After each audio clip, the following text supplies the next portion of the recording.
But there are many unanswered questions, Mr. Ravi Shankar Prasad.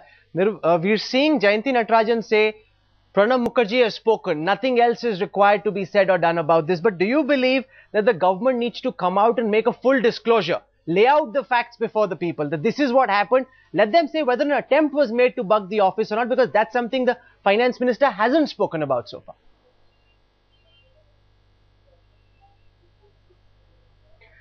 Well, I understand the limitations of my very good friend Jayanti ji. She knows the country's politics. She is a member of parliament for so many years. But certain basic questions remains unanswered, Rahul.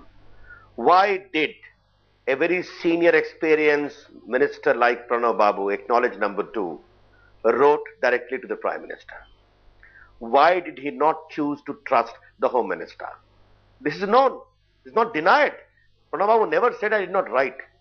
This fact has not been answered. I think we have not to give proof about a simmering kind of one-upmanship between the Home Ministry and the Finance Ministry. Those who watch the country's politics know it too well.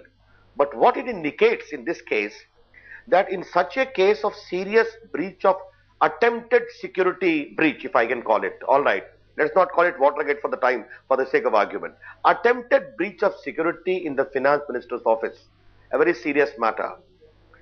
There is a trust deficit between the Finance Minister and the Home Minister. That is very evident. He does not write to him, he writes directly to the Prime Minister.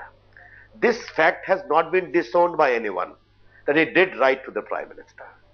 Pranab Babu's yesterday's statement I have seen, today's statement I have heard. He only says the matter is over. There is nothing about it. He had never disowned that I did not write to the Prime Minister. And therefore I repeat my charge. If there is such a serious trust deficit, what does it indicate for the government? The second point is equally important, and I would like my good friend Jayanti to respond to it. The factum of Pranab Babu ordering a parallel investigation by CBDT, which in turn involved private investigators to know it. And there is a wide difference between the conclusion of the IB and that of the CBWT inquiry, is also into public domain.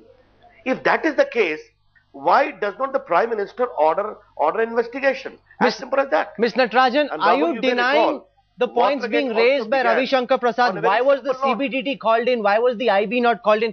Did he or did he not write to the Prime Minister? You're the spokesperson of the party. Can you tell us on authority whether Pranab Mukherjee wrote to the Prime Minister or not on this issue, madam? All I can say is that in the view of the Indian National Congress, and the fact of the matter is that there is no rift. People might like to imagine that there is a rift, there is a civil war, dramatize it at will. There is no rift in this government. These are political issues that are sought to be sensationalized for various You're not reasons. answering the question, madam. No Did Pranab Mukherjee write to the Prime Minister saying there was a security breach in his office and he wanted a discreet inquiry to be conducted? That this is a question, that this is not a question for the party to answer, that Mr. Pranab Mukherjee has spoken himself. And therefore, his answer stands. Okay, Siddharth Vardarajan, for people on the outside, if you can put this in perspective, there's a receive and inspection department which is responsible for cleaning the room of the finance minister every single day.